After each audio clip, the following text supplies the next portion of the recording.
নমস্কার, জয় নিতাই। ভজনিতায় গৌরাধেশ্যাম, জপ হরে কৃষ্ণ হরে রাম। আমাদের সমাজে আমরা প্রায়শই যারা খুব ভালো ভালো পোশাক আশাক পরে থাকেন বা সবসময় ফিটফাট হয়ে চলেন এবং যাদের প্রাতিষ্ঠানিক শিক্ষায় যারা শিক্ষিত, শুধু তাদেরকেই আমরা জ্ঞানী মনে করি। যাদের পোশাক আশাক একটু খারাপ, যাদের চলন বলন দেখতে একটু খারাপ এবং যারা জীবনের জ্ঞানে জ্ঞানী, অর্থাৎ জীবনের শিক্ষায় যারা জ্ঞানী, তাদেরকে আমরা খুব একটা মূল্য দিতে চাই না। আর চাণক্য পণ্ডিত এই ব্যাপারেই আমাদেরকে সতর্ক করে গেছেন। কারণ যখন একজন মানুষ তার যুক্তিতর্ক উপস্থাপন করে, তখনই আমরা কেবল বুঝতে পারি যে এই ব্যক্তিটি জ্ঞানী না মূর্খ। অনেক প্রাতিষ্ঠানিক শিক্ষায় শিক্ষিত ব্যক্তিও, অনেক ফিটফাটভাবে চলা ব্যক্তিও, অনেক বড় ডিগ্রিধারী ব্যক্তিও মাঝে মাঝে এমন এমন কথা বলেন যে আমাদের শুনলে অবাক হতে হয় যে এই রকম দেখতে একটা ব্যক্তি বা এই রকম একটা প্রাতিষ্ঠানিক শিক্ষায় শিক্ষিত ব্যক্তি, সে এমন মূর্খের মতো কথা কিভাবে বলতে পারে। আর সেজন্যই চাণক্য পণ্ডিত বলেছেন, দুরাত শোভেতে মূর্খ লম্বমান পটাবৃত তাবচ্চ শোভেতে মূর্খ ইয়াবৎ কিঞ্চিন্ন ভাসতে। অর্থাৎ ভালো ভালো জামা কাপড় পরিলে মূর্খকে দূর হইতে বেশ ভালো দেখায়, কিন্তু তাহার সে শোভা মাত্র ততটুকু সময় থাকে যতক্ষণ না সে কথা বলে। প্রথম শ্লোকে চাণক্য পণ্ডিত বললেন যে যতক্ষণ পর্যন্ত একজন ব্যক্তি কথা না বলে ততক্ষণ পর্যন্ত আমাদের পক্ষে বোঝা সম্ভব নয় যে সে জ্ঞানী না মূর্খ।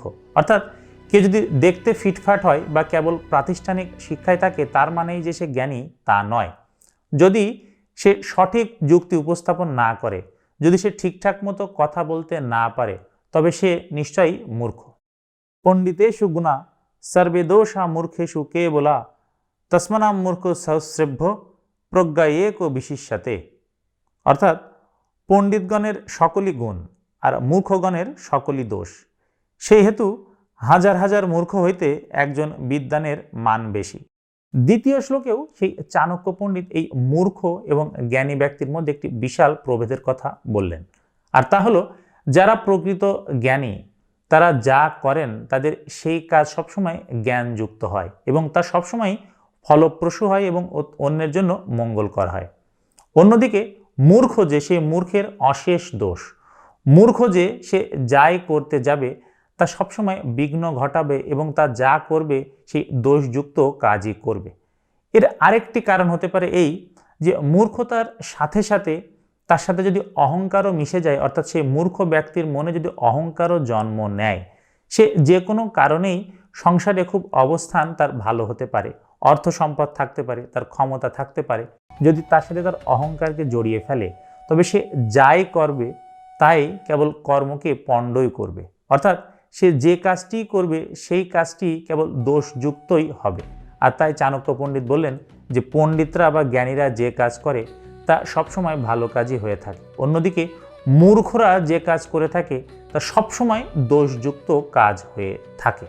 এরকম আমাদের সাথে প্রায়ই হয়ে থাকে যে দেখা যায় যে একজন মূর্খ ব্যক্তির কথায় আমাদের সমাজে আমরা অনেকেই নাচানাচি করে থাকি এবং দেখা যায় সেই মূর্খদের সাথে তখন আরও অনেক মূর্খ জুটে যায় এবং এই গণতন্ত্রের যুগে মূর্খরা দলে ভারী হলে তখন সেই জ্ঞানী ব্যক্তির কথা অনুসরণ আমরা না করে সেই মূর্খদের কথাই শেষ পর্যন্ত অনুসরণ করি এবং সময় চলে গেলে তখন আমরা দেখি যে কি বিপদের মুখে আমরা পড়ে গেছি।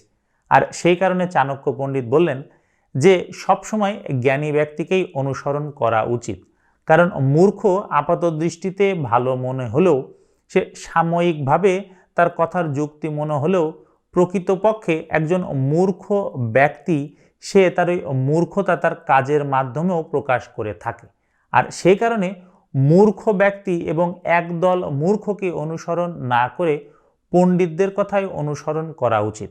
কারণ অনেক সময় সাময়িকভাবে কোনো কিছু ক্ষতির মনে হলেও, সাময়িকভাবে কোনো ফল না নিয়ে আসলেও ভবিষ্যতের জন্য তা অনেক ফলপ্রসূ হতে পারে।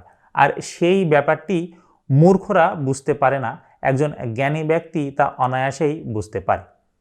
ধন্যবাদ আমাদের সাথে থাকার জন্য। নমস্কার।